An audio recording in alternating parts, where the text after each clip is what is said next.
राधे राधे महाराज जी, आपके चरणों में कोटि कोटि प्रणाम। महाराज जी, मेरा प्रश्न यह है कि जैसे आप बताते हैं कि नाम जप से ही सब हो जाएगा, परंतु नाम जप में हमारी रुचि कैसे उत्पन्न हो, ये कैसे हो पाएगा कि हृदय से नाम भजन न होए संग बिनु, भजन बिना नहीं प्रेम, छिनहु भजन न छाड़िए, धरिए या ध्रुनेम। यदि भजनानंदी संत महात्माओं का संग हो, सत्संग हो, तो हमें रोज उसकी महिमा सुनने को मिले। हमें तो अगर रोज आप यहाँ नहीं आ सकते तो मोबाइल से तो सुन ही सकते हैं ना, तो हमारे अंदर रुचि पैदा होगी। जो हम सुनते हैं वही मनन होता है। जो हमारी महत्व बुद्धि नाम में हो जाए, जैसे हम रास्ते में जा रहे हैं और 5 रुपया पड़ा है, केवल 5 रुपया, हमारी महत्व बुद्धि तो पैर रुक जाएंगे कि नहीं रुक जाए, मन रुक जाएगा कि नहीं रुक जाएगा। अच्छा, आप लांग के चले जाओ तो मन बार बार चिंतन करेगा कि नहीं करेगा, 5 रुपये का करेगा। और कहीं 500 का पड़ा है तो झुक के उठाने की इच्छा आ जाएगी। तो रुपये में महत्व बुद्धि है तो देखो हमारा मन उसमें लग गया।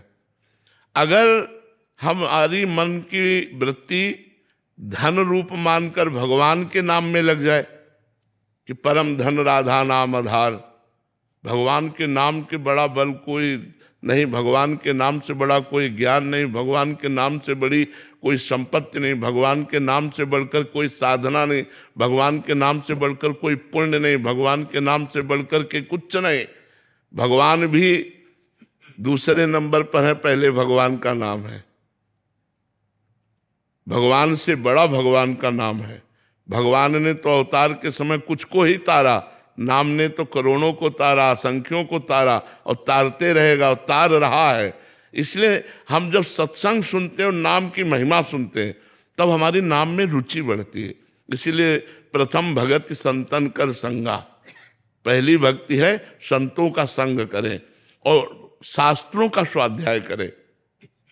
जो नाम महिमा से भरे हुए शास्त्र हैं, श्रीमद् भागवत है, रामचरितमानस है, और नाम महिमा की छोटी छोटी पुस्तिकाएं गीता प्रेस से निकली हुई हैं, आप उनको ले लीजिए और उनको पढ़िए।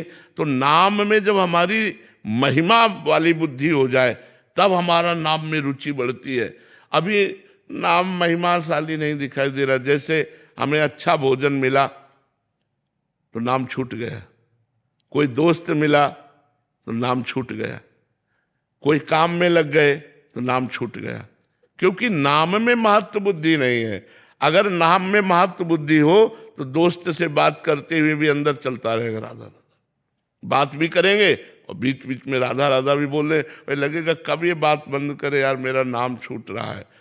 जब नाम का महत्व तब समझा जाए जब त्रिभुवन की राज्य लक्ष्मी देने पर, त्रिभुवन की, भारत के अकेले नहीं, अमेरिका के अकेले नहीं, त्रिभुवन की, ब्रह्मलोक तक का वैभव दिया जाए और कहा जाए आधे पल के लिए नाम छोड़ दो, और नाम ना छोड़े, तब समझो कि वो महाभागवत नाम के महत्व को जान गए।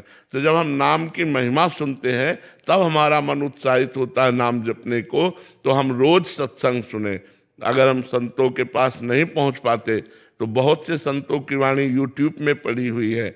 जिन संतों से आपका मन मिलता है, ऐसा लगता है कि इनकी वाणी से हमारा कल्याण होगा, वो सुनना चाहिए। वो वाणी में नहीं सुननी चाहिए जिसमें भगवान की महिमा को काटा गया, भगवान के नाम को काटा गया, भगवान की लीला चरित्रों की महिमा को नीचा दिखाया गया। ऐसे भी हैं। तत्व एक है, इसको कोई नकार नहीं सकता। वेद कहता है एको ब्रह्म द्वितीयो नास्ति, दूसरा नहीं है, एक है। वही अवसर पड़ा राम बन गया, वही अवसर पड़ा कृष्ण बन गया, वही अवसर पड़ा वाराह बन गया, वही अवसर पड़ा कच्छप बन गया, वही मत्स्य बन गया। वो विविध अवतार, वही ये सब अवतार धारण किए हुए। ये जो एक दूसरे की कटिंग करते हैं, एक दूसरे की निंदा करते हैं, ये घोर अज्ञानी है, ये नरकगामी है। कोई भी हो, हम उच्च स्वर से कह रहे, क्योंकि वेद जो कहता है वही सबके लिए माननीय है। परमात्मा एक है, उसके रूप अनेक हैं। अगर अपने ही परमात्मा की तुम मान्यता करके परमात्मा के दूसरे रूप की निंदा करते हो तो तुम नरकगामी होगे, तुम अपराधी हो, तुम्हें ज्ञान नहीं इस बात का। वही सब रूपों में विराजमान है, एक ब्रह्म ही है, वो अनेक रूपों में व्याप्त है। अनेक को एक में, एक को अनेक में जिसने देख लिया वही सच्चा ज्ञानी है। यो माम पश्यति सर्वत्र सर्वम च मयि पश्यति तस्याहम न प्रणश्यामि सच में न प्रणश्यति। जो सर्वत्र मुझको देखता है और मुझ में सबको देखता है, मैं कभी उससे बिलग नहीं रहता, भगवान ने कहा। तो ये जब तक सच्चा शास्त्रों का ज्ञान नहीं होता तो एक दूसरे की निंदा करते रहते हैं। तो हमको ये भी देखना है कि हमें सच्चे महात्माओं के प्रवचन सुनने हैं।